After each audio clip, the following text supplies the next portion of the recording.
Dr. William Tate is a leadership strategist, consultant, writer, researcher, speaker, and teacher. He is director of the Institute for Systemic Leadership, visiting fellow at City University's Cass Business School, and visiting fellow at London Metropolitan University's Centre for Progressive Leadership. His work draws on principles from systems thinking and the new sciences of complexity and chaos theory to challenge conventional wisdom about how and where to search for leadership improvement in organizations.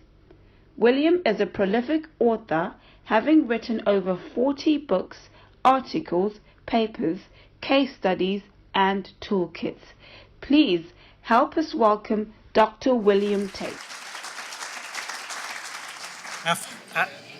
After being asked if you're ready for some work, I didn't know whether that was a warm-up for me giving you some work to do. I'm normally talking about some very serious and deep issues about leadership. I've tried to lighten that to be in tune with the mood of this evening. But there are some serious messages I'd like to give.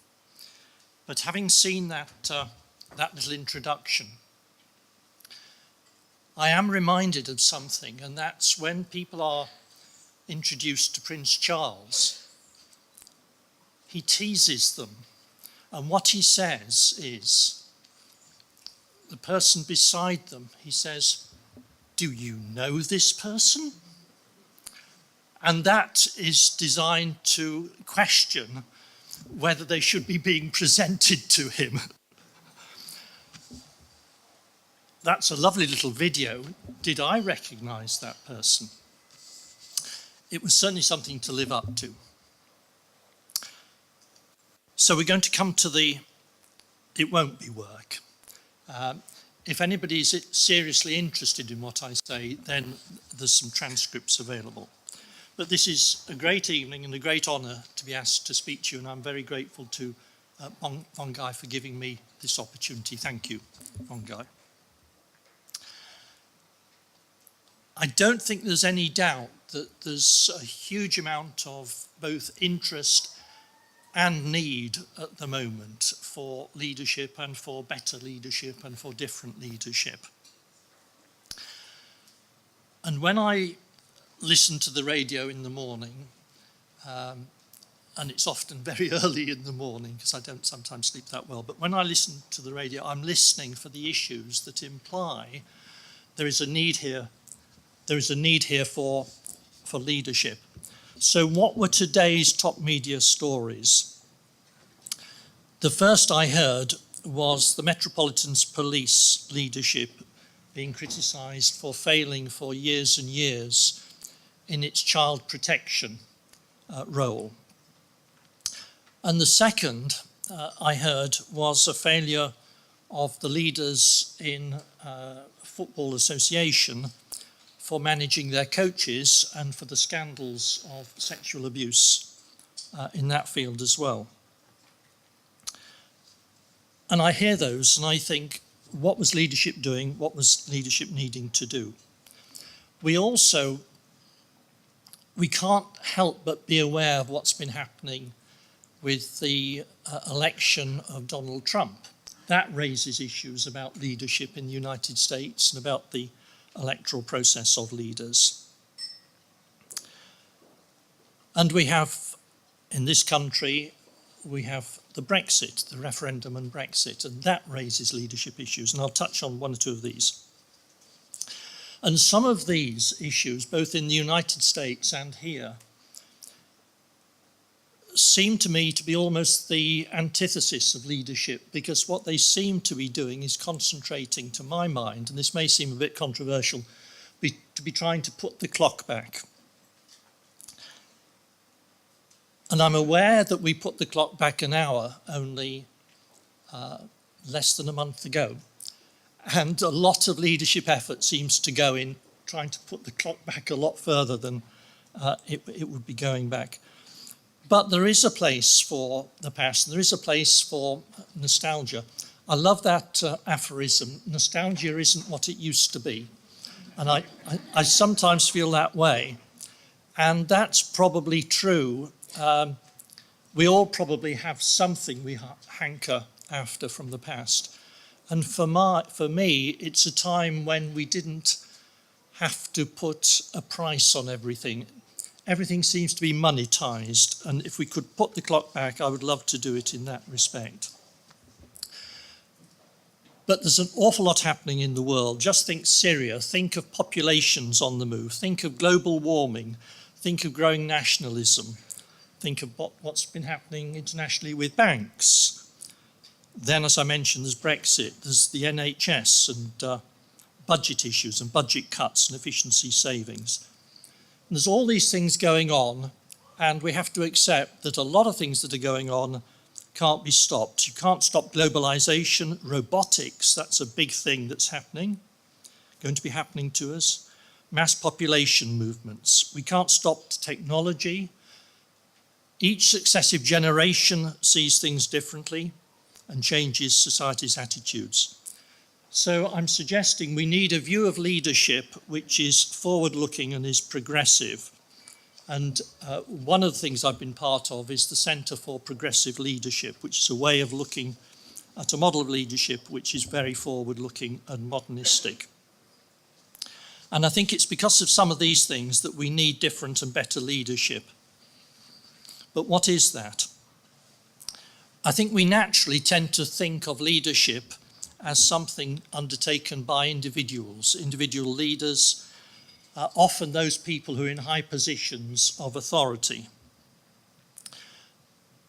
But you are witness tonight for some very different views of what is leadership, because many of people here are being given awards, not because of positions of authority, but because of other forms of leadership that they're showing. There's the process of leadership, which can be studied and managed separately from the individuals who practice. And I mentioned the word can be managed. Managing leadership is an oxymoron, and yet it's very true that we will never get the leadership we need unless it is managed, and I may need to elaborate on that. What we tend to do is put the effort into developing leadership and then hope that it does something. But the complement to developing leadership is managing leadership, because without being managed, it will not deliver change. Then there's collective leadership, and I'm delighted I spent some time mingling, I think would be the term, before we came in this room, with some teams. There are teams that have been awarded who are finalists for an award in leadership, and that's collective leadership. But there's also something called systemic leadership, and that's leadership that is shaped by the systemic context. That's the way the organisation, and many of you are part of organisations, the way the organisation behaves when you think of it and look at it and question it as a system, and we're always used to blaming the system, but there is a thing called the system, and there is a way of looking at leadership which is systemic. And we're interested tonight in all these manifestations of leadership and these sources of leadership agency. Now, one of the big issues, and if you've followed election campaigns, you'll know that one of the big issues at the moment is people feeling a loss of control. People want more control. They favour leaders who are promising control over something, like borders, for example, or those who seem to have it in their power to deliver control. It's easy to be in charge, to have a position. It's easy to be in charge. It's much more difficult to be in control. And I remember that taunt that was made in the House of Commons by somebody who was including a very senior politician of being in office but not in power. You may remember that humiliating charge. And it's a bit like that. Being in control of situations is much more difficult than being in charge. And I'm not going to go into the theory, but there's a lot of study in complexity, which is where there are social interactions which explain why it is becoming increasingly difficult to be in control of situations. And this may be about to get a little bit more light-hearted. How many here have seen the play by Luigi Pirandello, which he wrote in 1921, and it's called Six Actors in Search of an Author? Okay, we've got 3 or 4, 5, yes. And there is a saying that predicting the future, controlling the future, and delivering outcomes which have been pledged are increasingly seen as the false gods of management. If that's so, it holds implications for different ways of getting leadership displayed in an organisation other than hierarchically and top-down. There's a recurring sickness in management and leadership, and I've talked to 1 or 2 people here tonight, and that sickness is trying to solve things by breaking them down from their wholes into their parts, and then trying to fix the whole by fixing the parts. And that has been a fixation. And it goes back about 400 years. It goes back to the times of Isaac Newton and René Descartes, coming up with a model which reached its apogee about 100 years ago, and still bedevils managements who think the way to tackle big problems is to break them down, and if they solve the parts, they believe that the whole will come together. And it doesn't. And that's part of understanding how systems work. So we're looking at a model which gets away from that particular mental construct. The other is to accept that we like to believe that if we pull on a lever, we can predict the effect, that we know what is the connection between a cause and effect.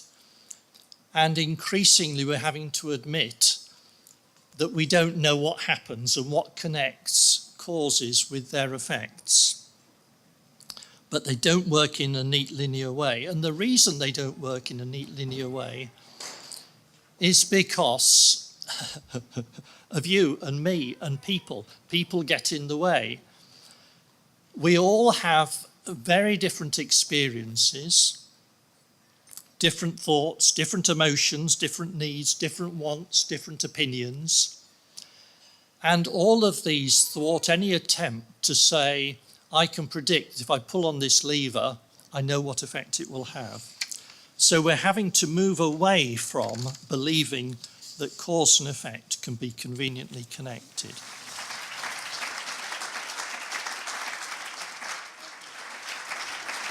Thank you. Thank you very much, Dr. Tate.